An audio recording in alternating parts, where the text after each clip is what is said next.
Bonjour Fralida. Bonjour. Ça fait 2 jours que vous êtes à Abuja, au siège de la commission. On recommence. Ça va être... Bonjour Fralida, ça fait 3 jours que vous êtes à Abuja, ici au siège de la commission de la CEDEAO pour faire un lobbying autour de la situation politique au Togo. Qu'est-ce qui vous a amené ici concrètement? Moi, mon objectif principal, c'est d'obtenir autant de soutien que possible à la cause du peuple togolais. Toutes mes activités vont dans ce sens, tout mon engagement va dans ce sens.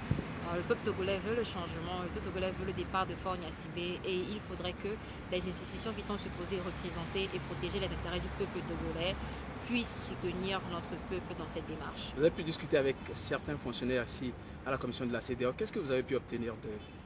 Bon, j'ai compris à travers ces discussions que des efforts sont faits. J'ai compris aussi que la CEDEAO est une institution et comme dans tous les systèmes, il y a des gens bien, il y a des gens pas trop bien.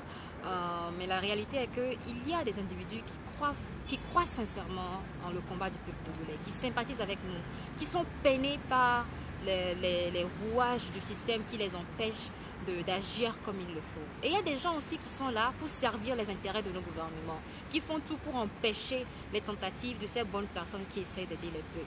Donc, la CEDEAO a enfin sorti un communiqué hier. Le communiqué, je l'ai trouvé tout simplement décoratif. C'est un peu trop faible, mais quand même c'est quelque chose parce que depuis qu'on a commencé ce combat, au moins ils ne disaient rien. Bon, on les a poussés à parler. Maintenant, il faut aller au-delà de pousser à parler. Il faudrait les pousser à agir.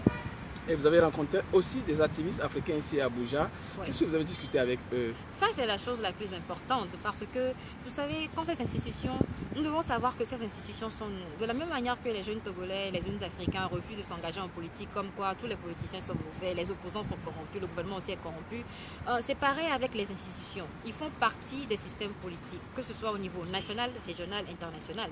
Donc, si nos institutions ne reflètent pas nos valeurs, il faudrait que nous, Africains, nous venions ensemble pour changer ces institutions. On ne peut pas dire la CEDEAO est mauvaise, donc on dégage. Non. On va faire de la CEDEAO ce qu'elle est supposée être, une institution qui défend les intérêts des Africains. Et cela, beaucoup d'Africains le partagent dans le monde. Donc, j'ai rencontré des activistes d'un peu partout, parce que cette conférence m'a permis de voir des activistes un peu partout.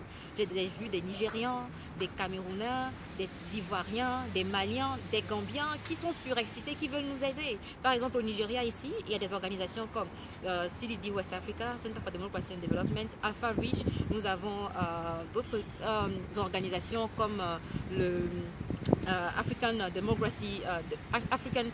Democracy Movement, nous avons YAGA. Donc il y a beaucoup d'organisations qui ont déjà pris un engagement. Ils ont commencé tous par publier des rapports sur le Togo, par sortir des communiqués sur le Togo, et ils ont commencé déjà par alerter les médias de leur pays pour leur dire faites ceci. Donc j'ai déjà fait des interviews avec certains, j'ai d'autres qui viennent, et donc c'est comme ça qu'on va amplifier la lutte du peuple togolais, parce que les Togolais font des efforts sur le terrain, mais il faudrait qu'à l'extérieur on puisse amplifier ces efforts-là. Surtout que nous avons un gouvernement qui a tendance à couper les canaux de communication. Donc si nous on échoue dans la communication à l'étranger, ça permettra au régime d'étouffer la révolution et d'utiliser de la violence. Donc la pression doit continuer. Donc je voudrais remercier aussi tous les mouvements africains qui ont déjà commencé par soutenir le peuple togolais, à savoir Y en a marre, à savoir les citoyens, à savoir la Loucha, à savoir Yaga, à savoir Alpha Reach, etc., etc. Ils sont du Nigeria, du Sénégal, du Burkina Faso, du Cameroun, mais ils se retrouvent dans cette cause parce que nous sommes un peuple et quand ça va mal au Togo, c'est toute l'Afrique qui va mal.